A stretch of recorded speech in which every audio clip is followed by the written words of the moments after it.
ಸ್ನೇಹಿತರೆ, ಮೀಡಿಯಾ ಮಾಸ್ಟರ್ಸ್ಗೆ ಸ್ವಾಗತ ಸುಸ್ವಾಗತ.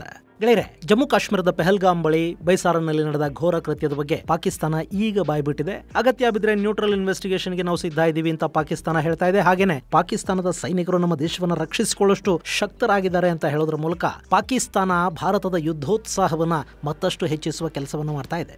ಇದರ ನಡುವೆ ಪಾಕಿಸ್ತಾನದಲ್ಲಿ ಭಾರತದ ನಿರ್ಧಾರದಿಂದ ಉಂಟಾಗಿರುವ ಸಮಸ್ಯೆಗಳು ಹೆಚ್ಚಾಗ್ತಾ ಇವೆ. ಸಿಂಧೂ ನದಿ ನೀರಿನ ವಿಷಯದಲ್ಲಿ ಭಾರತ ಸರ್ಕಾರದ ನಿರ್ಧಾರಕ್ಕೆ ಪಾಕಿಸ್ತಾನದ ಸರ್ಕಾರ ಮತ್ತು ಸೇನೆನೇ ಹೊಣೆ, ಭಯೋತ್ಪಾದನೆಗೆ ಕುಮ್ಮಕ್ಕು ಕೊಡ್ತಾ ಇರೋದ್ರಿಂದಲೇ ಹೀಗೆಲ್ಲ ಆಗ್ತಾ ಇದೆ ಅಂತ ಅಲ್ಲಿನ ಸ್ಥಳೀಯರು ಪಾಕ್ ಸರ್ಕಾರದ ವಿರುದ್ಧ ತಮ್ಮ ರೋಷಾವೇಶವನ್ನು ಪ್ರದರ್ಶಿಸ್ತಾ ಇದ್ದಾರೆ. ಮತ್ತೊಂದು ಕಡೆ ಜಮ್ಮು ಕಾಶ್ಮೀರದ ಸರ್ಚ್ ಆಪರೇಷನ್ ನಲ್ಲಿ ಭಾರಿ ಪ್ರಮಾಣದ ಶಸ್ತ್ರಾಸ್ತ್ರಗಳು ಸಿಕ್ಕಿವೆ. ಹಾಗೇನೆ ಈ ಪೆಹಲ್ಗಾಮ್ ದಾಳಿಗೂ ನಮಗೂ ಸಂಬಂಧ ಇಲ್ಲ ಅಂತ ರೆಸಿಸ್ಟೆನ್ಸ್ ಫ್ರಂಟ್ ಹೇಳ್ಕೊಳ್ತಾ ಇದೆ. ಇನ್ನು ಇಂಡಸ್ ವಾಟರ್ ಟ್ರೀಟಿಯನ್ನ ಕ್ಯಾನ್ಸಲ್ ಮಾಡಿಕೊಂಡಿರೋದ್ರ ಬಗ್ಗೆ ಎಸ್ಪಿ ನಾಯಕ ಅಖಿಲೇಶ್ ಯಾದವ್ ಕೇಂದ್ರ ಸರ್ಕಾರಕ್ಕೆ ಬೆಂಬಲವಾಗಿ ನಿಲ್ಲೋದಾಗಿ ಹೇಳಿದ್ರೆ, ಕರ್ನಾಟಕದ ಮುಖ್ಯಮಂತ್ರಿ ಸಿದ್ದರಾಮಯ್ಯ ಪ್ರಧಾನಿ ಮೋದಿ ಪೆಹಲ್ಗಾಮ್ ವಿಷಯದಲ್ಲಿ ಏನನ್ನೋ ಮುಚ್ಚಿಡ್ತಾ ಇದ್ದಾರೆ ಅನ್ನೋ ಮಾತುಗಳನ್ನು ಆಡ್ತಾ ಇದ್ದಾರೆ. ಜೊತೆಗೆ ಪಾಕಿಸ್ತಾನದ ಜೊತೆ ಭಾರತ ಯುದ್ಧ ಮಾಡಬೇಕಾದ ಅಗತ್ಯ ಇಲ್ಲ, ಅಂಥ ಅನಿವಾರ್ಯತೆ ಕೂಡ ಸೃಷ್ಟಿಯಾಗಿಲ್ಲ ಅನ್ನೋ ಮಾತುಗಳನ್ನು ಕೂಡ ನಮ್ಮ ಮುಖ್ಯಮಂತ್ರಿ ಸಿದ್ದರಾಮಯ್ಯ ಹೇಳಿದ್ದಾರೆ. ಇನ್ನು ಬ್ರಿಟನ್ ನಲ್ಲಿ ಪಾಕಿಸ್ತಾನದ ವಿರುದ್ಧ ಪ್ರತಿಭಟನೆ ಮಾಡ್ತಾ ಇದ್ದ ಹಿಂದೂ ಹಾಗೂ ಯಹೂದಿ ಪ್ರತಿಭಟನಾಕಾರರ ಮುಂದೆ ಪಾಕ್ ರಾಯಭಾರ ಕಚೇರಿಯ ಅಧಿಕಾರಿಯೊಬ್ಬನ ವರ್ತನೆ ತೀವ್ರ ಖಂಡನೆಗೆ ಗುರಿಯಾಗ್ತಾ ಇದೆ. ಹಾಗಾದ್ರೆ ಜಮ್ಮು ಕಾಶ್ಮೀರದ ಘಟನೆಗೆ ಸಂಬಂಧಿಸಿದ ಬೆಳವಣಿಗೆಗಳೇನು, ಬನ್ನಿ ನೋಡೋಣ.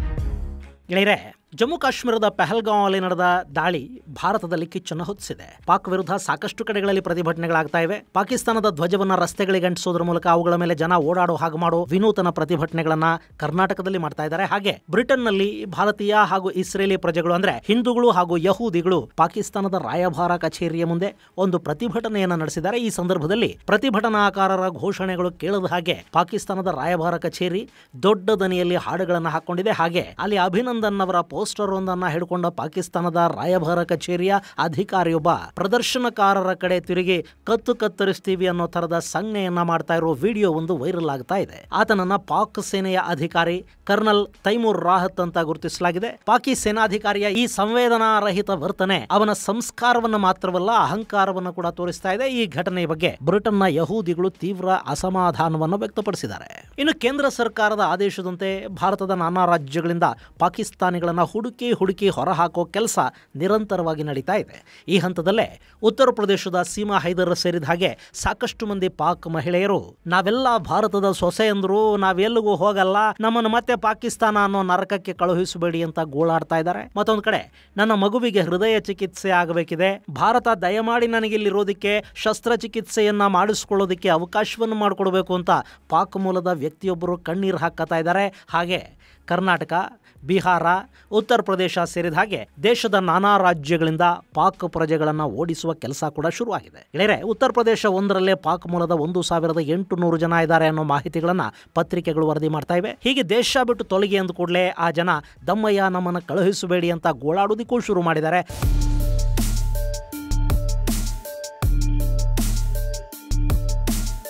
ಇನ್ನು ಭಾರತದ ಕಠಿಣ ಕ್ರಮಗಳು ಬರೀ ಪಾಕಿಸ್ತಾನದಲ್ಲಿ ಮಾತ್ರ ಅಲ್ಲ, ಕರ್ನಾಟಕದಲ್ಲಿ ಕೂಡ ಕೆಲವರಿಗೆ ಬೇಸರವನ್ನು ಉಂಟು ಮಾಡಿದ ಹಾಗೆ ಕಾಣ್ತಾ ಇದೆ. ನಮ್ಮಲ್ಲಿ ರಾಜಕಾರಣಿಗಳಿಗೆ ಯಾವ ಸಂದರ್ಭದಲ್ಲಿ ರಾಜಕೀಯ ಮಾಡಬೇಕು, ಯಾವುದನ್ನು ರಾಜಕೀಯಕ್ಕೆ ಬಳಸ್ಕೋಬೇಕು ಅನ್ನೋ ಕನಿಷ್ಠ ಪ್ರಜ್ಞೆ ಇಲ್ಲದೆ ಇರುವುದು ಮತ್ತು ಪಾಕಿಸ್ತಾನಿ ರಾಜಕಾರಣಿಗಳ ಹಾಗೇನೆ ನಮ್ಮವರು ಕೂಡ ಮಾತಾಡೋದಿದೆಯಲ್ಲ, ಅದು ನಿಜಕ್ಕೂ ದುರಂತ. ಮೊನ್ನೆ ಕೇಂದ್ರ ಸರ್ಕಾರದ ಸರ್ವಪಕ್ಷ ಸಭೆಯಲ್ಲಿ ಬೈಸಾರನ್ ಕೃತ್ಯದ ಬಗ್ಗೆ ಪ್ರತಿಪಕ್ಷಗಳು ಒಂದಷ್ಟು ಪ್ರಶ್ನೆಗಳನ್ನು ಕೇಳಿವೆ. ಅದಕ್ಕೆ ಸರ್ಕಾರ ಉತ್ತರವನ್ನು ಕೂಡ ಕೊಟ್ಟಿದೆ. ಅದರಲ್ಲಿ ಪೆಹಲ್ಗಾಮ್ ಅಲ್ಲಿ 1000 ಪ್ರವಾಸಿಗರಿರೋ ಸ್ಥಳಕ್ಕೆ ಸೆಕ್ಯೂರಿಟಿ ಯಾಕೆ ಕೊಟ್ಟಿರಲಿಲ್ಲ, ಅಲ್ಲಿ ಒಬ್ಬ ಪೊಲೀಸ್ ಆಗಲಿ ಸೈನಿಕ ಆಗಲಿ ಯಾರು ಇರಲಿಲ್ಲ ಯಾಕೆ ಅಂತ ರಾಹುಲ್ ಗಾಂಧಿ ಕೇಳಿದ್ದಾರೆ. ಆ ಸಭೆಯಲ್ಲಿ ಕೇಳಲೇಬೇಕಿದ್ದ ಪ್ರಶ್ನೆ ಅದು. ಅದಕ್ಕೆ ಕೇಂದ್ರ ಗೃಹ ಸಚಿವರು ಉತ್ತರವನ್ನು ಕೂಡ ಕೊಟ್ಟಿದ್ದಾರೆ. ಸಾಮಾನ್ಯವಾಗಿ ಜೂನ್ನ ನಂತರ ಅಲ್ಲಿ ಪ್ರವಾಸಿಗರ ಚಟುವಟಿಕೆಗಳಿಗೆ ಅವಕಾಶವನ್ನು ಕಲ್ಪಿಸಲಾಗುತ್ತೆ. ಆದರೆ ಸ್ಥಳೀಯ ಆಡಳಿತ, ಸೇನಾಧಿಕಾರಿಗಳು, ಪೊಲೀಸರು, ಸಿಆರ್ಪಿಎಫ್ ಇವರು ಯಾರಿಗೂ ವಿಷಯ ತಿಳಿಸದೆ, ಅವರ ಅನುಮತಿಯನ್ನು ಪಡ್ಕೊಳ್ಳದೆ, ಸೆಕ್ಯೂರಿಟಿ ಕ್ಲಿಯರೆನ್ಸ್ ಅನ್ನು ತಗೊಳ್ಳದೆ ಅಲ್ಲಿಗೆ ಪ್ರವಾಸಿಗರು ಹೋಗೋದಕ್ಕೆ ಅವಕಾಶವನ್ನು ಮಾಡಿಕೊಟ್ಟಿದೆ. ಇದು ಸಂವಹನ ಕೊರತೆಯ ಲೋಪ. ಅಲ್ಲಿ ಸೆಕ್ಯೂರಿಟಿ ಕ್ಲಿಯರೆನ್ಸ್ ಇಲ್ಲದೆ ಸ್ಥಳೀಯ ಆಡಳಿತ ಅಂದ್ರೆ ಅನಂತನಾಗ್ ಜಿಲ್ಲಾ ಆಡಳಿತ ಮಾಡಿಕೊಂಡ ಎಡವಟ್ಟಿದು ಅನ್ನೋದನ್ನ ಸಭೆಗೆ ತಿಳಿಸಿದ್ದಾರೆ. ಕಾಶ್ಮೀರದಲ್ಲಿರೋದು ಇಂಡಿ ಮೈತ್ರಿಕೂಟದ ಸರ್ಕಾರ, ಹೀಗಾಗಿ ವಿರೋಧ ಪಕ್ಷಗಳು ಕೂಡ ಸುಮ್ಮನಾಗಿವೆ. ಇನ್ನು ಬೇಹುಗಾರಿಕಾ ವೈಫಲ್ಯವನ್ನು ಕೇಂದ್ರ ಸರ್ಕಾರ ಒಪ್ಪಿಕೊಂಡಿದೆ.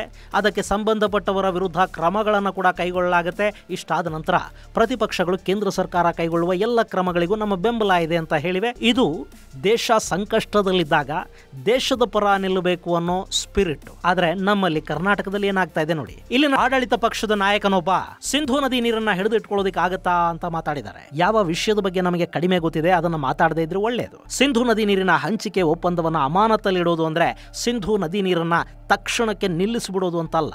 ಆ ಒಪ್ಪಂದ ಜಾರಿ ಇದ್ರೆ ಸಿಂಧೂ ನದಿ ಮೇಲೆ ಮತ್ತು ಪಶ್ಚಿಮಕ್ಕೆ ಹರಿಯುವ ಸಿಂಧೂ, ಚೆನಾಬ್ ಮತ್ತು ಝೇಲಂ ನದಿಗಳ ಮೇಲೆ ಭಾರತ ಏನನ್ನು ಕನ್ಸ್ಟ್ರಕ್ಟ್ ಮಾಡೋದಕ್ಕೆ ಸಾಧ್ಯ ಆಗೋದಿಲ್ಲ. ಈ ಮೂರು ನದಿಗಳಲ್ಲಿ ಹರಿಯುವ ನೀರಿನ ಮೇಲೆ ಭಾರತಕ್ಕೆ ಹೆಚ್ಚಿನ ಅಧಿಕಾರ ಇಲ್ಲ.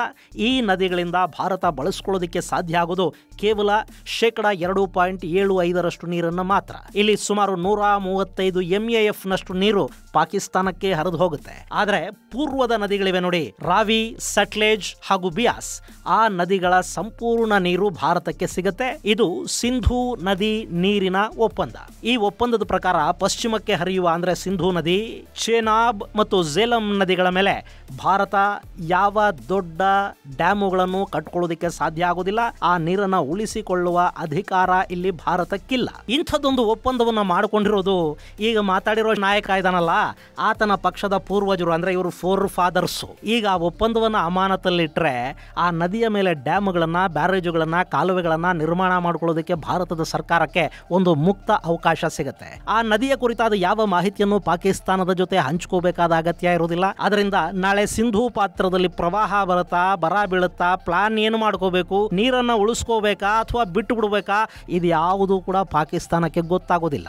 ಜೊತೆಗೆ ಇನ್ನು 5-10 ವರ್ಷಗಳೊಳಗಾಗಲಿ ಡ್ಯಾಮ್ಗಳನ್ನ ಕಟ್ಟೋದಕ್ಕೆ ಸಾಧ್ಯ ಆದ್ರೆ ಆ ನೀರನ್ನ ಬೇರೆ ರಾಜ್ಯಗಳಿಗೆ ಕೊಡೋದಕ್ಕೆ ಕೂಡ ಸಾಧ್ಯ ಆಗುತ್ತೆ. ಹಾಗೆ ನಾಳೆ ಅಕಸ್ಮಾತ್ ಯಾರಾದರೂ ಈ ವಿಷಯದಲ್ಲಿ ಮಧ್ಯಸ್ಥಿಕೆಗೆ ಬಂದು ಈ ಒಪ್ಪಂದ ಮರುಜಾರಿ ಆದರೂ ಕೂಡ ಆಗ ಭಾರತ ಪಾಕಿಸ್ತಾನಕ್ಕೆ ಎಷ್ಟು ನೀರು ಬಿಡಬೇಕು, ಎಷ್ಟು ನೀರನ್ನ ತಾನು ಬಳಸ್ಕೋಬೇಕು ಅನ್ನೋದನ್ನ ನಿರ್ಧರಿಸುವ ಸ್ಥಿತಿಯಲ್ಲಿರುತ್ತೆ. ಅಷ್ಟಾದರೂ ಕೂಡ ಪಾಕಿಸ್ತಾನಕ್ಕೆ ಈಗ ಹೋಗ್ತಾ ಇರೋ 80% ನೀರನ್ನ ಕಡಿಮೆ ಮಾಡೋದಕ್ಕೆ ಸಾಧ್ಯ ಆಗುತ್ತೆ. ಜಲ ಒಪ್ಪಂದಗಳ ಬಗ್ಗೆ ಗೊತ್ತಿರೋದಿಲ್ಲ. ಸಿಂಧೂ ನದಿಯಲ್ಲಿ ಎಷ್ಟು ನೀರು ಹರಿಯುತ್ತೆ, ಅದಕ್ಕೆ ಎಷ್ಟು ಉಪನದಿಗಳಿವೆ, ಅವು ಯಾವುವು, ಇದು ಯಾವುದರ ಮಾಹಿತಿ ಇರೋದಿಲ್ಲ. ಪೂರ್ವ ತಯಾರಿ ಇರೋದಿಲ್ಲ. ಗೊತ್ತಿರೋರನ್ನ ಕೇಳೋದಿಕ್ಕೂ ಹೋಗೋದಿಲ್ಲ. ಅವಕಾಶ ಸಿಕ್ಕರೆ ಸಾಕು, ಒಂದು ಪ್ರಚಾರ ತಗೊಂಡು ಬಿಡಬೇಕು ಅಷ್ಟೇ.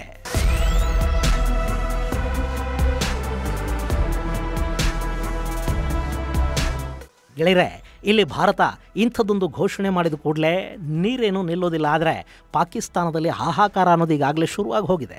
ಲಾಹೋರ್, ರಾವಲ್ಪಿಂಡಿ, ಸಿಂಧ್ ಭಾಗದ ಒಂದಷ್ಟು ನಗರಗಳಲ್ಲಿ ಪ್ರತಿಭಟನೆಗಳು ಶುರುವಾಗಿವೆ. ಸಿಂಧೂ ನದಿಯ ನೀರು ಕಡಿಮೆ ಆದರೆ ಅದಕ್ಕೆ ಪಾಕಿಸ್ತಾನದ ಸೇನೆ ಹಾಗೂ ಸರ್ಕಾರವೇ ಹೊಣೆ ಆಗಬೇಕಾಗತ್ತೆ ಅಂತ ಅಲ್ಲಿನ ಜನ ಪ್ರತಿಭಟನೆ ಮಾಡ್ತಾ ಇದ್ದಾರೆ. ಪಾಕಿಸ್ತಾನ ಭಯೋತ್ಪಾದನೆಗೆ ಕುಮ್ಮಕ್ಕು ಕೊಡ್ತಾ ಇರೋದ್ರಿಂದಲೇ ಭಾರತ ಈ ನೀರಿನ ಒಪ್ಪಂದವನ್ನು ಮುರಿದುಕೊಳ್ಳುವ ಮಾತಾಡ್ತಾ ಇದೆ.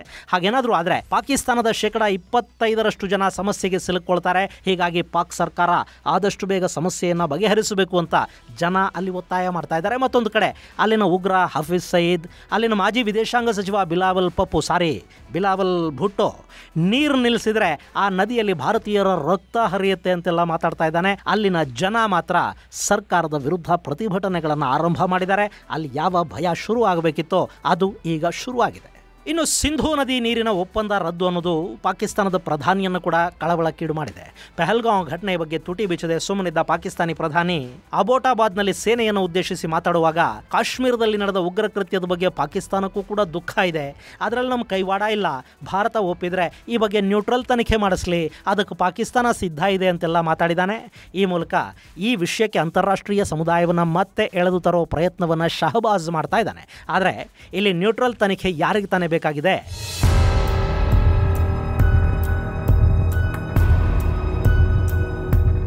ಜಮ್ಮು ಕಾಶ್ಮೀರದ ಮುಖ್ಯಮಂತ್ರಿ ಒಮರ್ ಅಬ್ದುಲ್ಲಾ ಪಾಕಿಸ್ತಾನದ ಈ ಹೇಳಿಕೆಯನ್ನು ಸರಾಸಗಟಾಗಿ ತಿರಸ್ಕರಿಸಿದ್ದಾರೆ. ಈ ವಿಷಯದಲ್ಲಿ ಪಾಕಿಸ್ತಾನದ ಯಾವ ಸಲಹೆಗಳು ನಮಗೆ ಬೇಕಿಲ್ಲ ಅಂತ ಒಮರ್ ತಿಳಿಸಿದ್ದಾರೆ. ಇನ್ನು ಪಾಕಿಸ್ತಾನದಲ್ಲಿ ಒಬ್ಬ ಡಿಫೆನ್ಸ್ ಸಚಿವ ಇದ್ದಾನೆ, ಅವನ ಹೆಸರು ಖ್ವಾಜಾ ಆಸಿಫ್ ಅಂತ. ಬಹುಶಃ ಅವನ ತಲೆಯಲ್ಲಿ ಏನೂ ಇಲ್ಲ, ಅದೇ ಕಾರಣಕ್ಕೆ ಅವನನ್ನಲ್ಲಿ ಡಿಫೆನ್ಸ್ ಮಿನಿಸ್ಟರ್ ಮಾಡಿರಬೇಕು. ಯಾಕೆಂದರೆ ಸಾಮಾನ್ಯವಾಗಿ ಪಾಕಿಸ್ತಾನದಂಥ ದೇಶದಲ್ಲಿ ರಕ್ಷಣಾ ಸಚಿವನಿಗೆ ಏನು ಕೆಲಸ ಇರೋದಿಲ್ಲ. ಆ ಹುದ್ದೆಗೆ ಬುದ್ಧಿವಂತರ ಅಗತ್ಯ ಕೂಡ ಅಲ್ಲಿಲ್ಲ. ಅಲ್ಲಿನ ಸರ್ಕಾರವನ್ನೇ ಸೇನೆ ಸಂಭಾಳಿಸುತ್ತೆ ಅಂದಮೇಲೆ ರಕ್ಷಣಾ ಸಚಿವನಿಗಲ್ಲಿ ಇನ್ನೇನು ಕೆಲಸ ಇರುತ್ತೆ. ಆದರೂ ಒಂದು ಪೋಸ್ಟನ್ನು ಅವರು ಕ್ರಿಯೇಟ್ ಮಾಡಿದ್ದಾರೆ. ಅದಕ್ಕೆ ಈ ಖ್ವಾಜಾ ಆಸಿಫ್ ಅನ್ನೋನನ್ನ ಕರ್ಕೊಂಡು ಬಂದಲ್ಲಿ ಕೂಡಿಸಲಾಗಿದೆ. ಈ ಬುದ್ಧಿವಂತನನ್ನ ಮೊನ್ನೆ ಸ್ಕೈ ನ್ಯೂಸ್ ಮಾತಾಡ್ಸತ್ತೆ.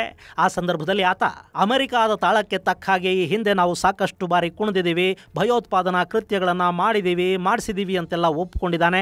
ಇದು ಸ್ವಲ್ಪ ಮಟ್ಟಿಗೆ ಅಮೆರಿಕಾನು ಕೂಡ ಕೆರಳೋ ಹಾಗೆ ಮಾಡ್ತಾ ಇದೆ. ಹಾಗೆ ಪೆಹಲ್ಗಾಮಲ್ಲಿ ನಡೆದ ಕೃತ್ಯಕ್ಕೂ ಪಾಕಿಸ್ತಾನಕ್ಕೂ ಸಂಬಂಧ ಇಲ್ಲ, ಇದನ್ನು ಭಾರತವೇ ಮಾಡಿಸ್ಕೊಂಡಿದೆ, ಅದೊಂದು ಫಾಲ್ಸ್ ಫ್ಲಾಗ್ ಆಪರೇಷನ್ ಅಂತೆಲ್ಲ ಆತ ಮಾತಾಡಿದ್ದಾನೆ. ಇನ್ನು ಕರ್ನಾಟಕದ ಮುಖ್ಯಮಂತ್ರಿ ಸನ್ಮಾನ್ಯ ಶ್ರೀ ಸಿದ್ದರಾಮಯ್ಯ ಅವರು ಕೂಡ ಈ ವಿಷಯದಲ್ಲಿ ಕೇಂದ್ರ ಏನೋ ಮುಚ್ಚಿಡ್ತಾ ಇದೆ, ಬಚ್ಚಿಡ್ತಾ ಇದೆ ಅಂತ ಹೇಳಿದ್ದಾರೆ. ಇನ್ನು ಕೇಂದ್ರ ರಕ್ಷಣಾ ಸಚಿವ ರಾಜನಾಥ್ ಸಿಂಗ್ ಮತ್ತು ಸೇನಾ ಮುಖ್ಯಸ್ಥ ಉಪೇಂದ್ರ ದ್ವಿವೇದಿ ಈಗ ಯುದ್ಧ ಮಾಡೋಣ ಬೇಡವಾ ಅಂತ ಇವರು ಸಲಹೆ ಕೇಳಿರಬೇಕು. ಹೀಗಾಗಿ ಪಾಕಿಸ್ತಾನದ ಜೊತೆ ಯುದ್ಧವನ್ನು ನಾನು ಬಯಸೋದಿಲ್ಲ, ಅದು ಅನಿವಾರ್ಯ ಅಂತ ನನಗೆ ಅನ್ನಿಸ್ತಿಲ್ಲ ಅನ್ನೋ ಹೇಳಿಕೆಯನ್ನು ಕೂಡ ನಮ್ಮ ಮುಖ್ಯಮಂತ್ರಿಗಳಾದ ಸನ್ಮಾನ್ಯ ಶ್ರೀ ಸಿದ್ದರಾಮಯ್ಯ ಅವರು ಕೊಟ್ಟಿದ್ದಾರೆ. ಆದರೆ ಉತ್ತರ ಪ್ರದೇಶದ ಮಾಜಿ ಮುಖ್ಯಮಂತ್ರಿ ಸಮಾಜವಾದಿ ಪಕ್ಷದ ನಾಯಕ ಅಖಿಲೇಶ್ ಯಾದವ್ ಕೇಂದ್ರದ ನಿಲುವು ಮತ್ತು ನಿರ್ಧಾರಗಳನ್ನು ಬೆಂಬಲಿಸಿದ್ದಾರೆ. ಕಾಶ್ಮೀರದ ಮುಖ್ಯಮಂತ್ರಿ ಓಮರ್ ಅಬ್ದುಲ್ಲಾ ಕೂಡ ಕೇಂದ್ರ ಸರ್ಕಾರದ ಎಲ್ಲ ನಿಲುವುಗಳನ್ನು ಸಮರ್ಥಿಸ್ತಾ ಇದ್ದಾರೆ.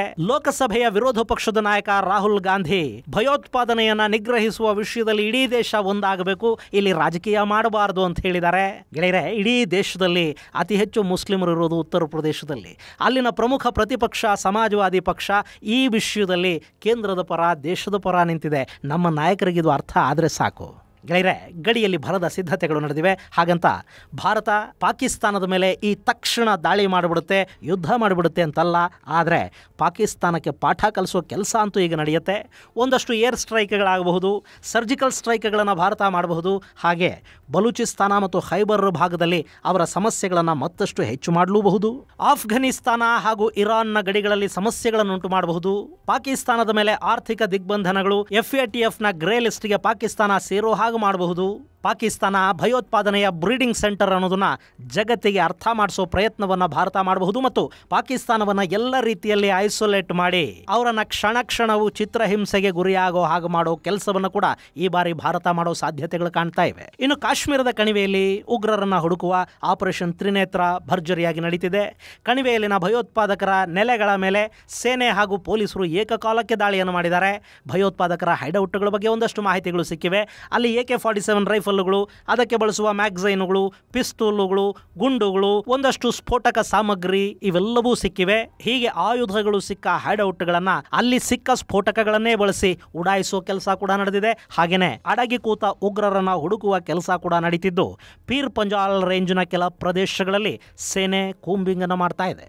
ಇನ್ನು ಈ ಕಾರ್ಯಾಚರಣೆಯ ಬಗ್ಗೆ ನೇರ ಪ್ರಸಾರ ಮಾಡಬೇಡಿ ಅಂತ ಮಾಧ್ಯಮಗಳಿಗೆ ಸರ್ಕಾರ ಸೂಚನೆಯನ್ನು ಕೊಟ್ಟಿದೆ. ಹೀಗಾಗಿ ಇನ್ನು ಮುಂದೆ ಕಾರ್ಯಾಚರಣೆ ಮತ್ತಷ್ಟು ತೀವ್ರಗತಿಯನ್ನು ಪಡ್ಕೊಳ್ಳುವ ಸಾಧ್ಯತೆಗಳು ಕಂಡು ಬರ್ತಾ ಇವೆ. ಅನಂತನಾಗ್ ಜಿಲ್ಲೆ ಒಂದರಲ್ಲೇ ಸರಿಸುಮಾರು 175 ಮಂದಿಯನ್ನು ವಶಕ್ಕೆ ಪಡ್ಕೊಂಡು ಭಯೋತ್ಪಾದಕರ ಬಗ್ಗೆ ಮಾಹಿತಿಯನ್ನು ಪಡ್ಕೊಳ್ಳೋ ಕೆಲಸವನ್ನು ಪೊಲೀಸರು ಮಾಡ್ತಾ ಇದ್ದಾರೆ. ಹಾಗೆಯೇ ಜಿಲ್ಲೆಯಾದ್ಯಂತ ಹೆಚ್ಚಿನ ಪ್ರಮಾಣದ ಭದ್ರತಾ ವ್ಯವಸ್ಥೆಯನ್ನು ಕೈಗೊಳ್ಳಲಾಗಿದ್ದು ಚೆಕ್ ಪಾಯಿಂಟ್ಗಳನ್ನು, ಪ್ಯಾಟ್ರೋಲಿಂಗ್ ವ್ಯವಸ್ಥೆಯನ್ನು ಹೆಚ್ಚು ಮಾಡಲಾಗಿದೆ. ಇದು ಗೆಳೆಯರೆ, ಭಾರತ ಮತ್ತು ಪಾಕಿಸ್ತಾನದ ನಡುವಿನ ಒಂದಷ್ಟು ಬೆಳವಣಿಗೆಗಳಿಗೆ ಸಂಬಂಧಪಟ್ಟ ಮಾಹಿತಿ. ಮುಂದಿನ ಸಂಚಿಕೆಯಲ್ಲಿ ಮತ್ತಷ್ಟು ವಿಶೇಷಗಳ ಜೊತೆ ಮತ್ತೆ ಭೇಟಿಯಾಗೋಣ. ಅಲ್ಲಿವರೆಗೆ ಜೈ ಹಿಂದ್, ಜೈ ಕರ್ನಾಟಕ.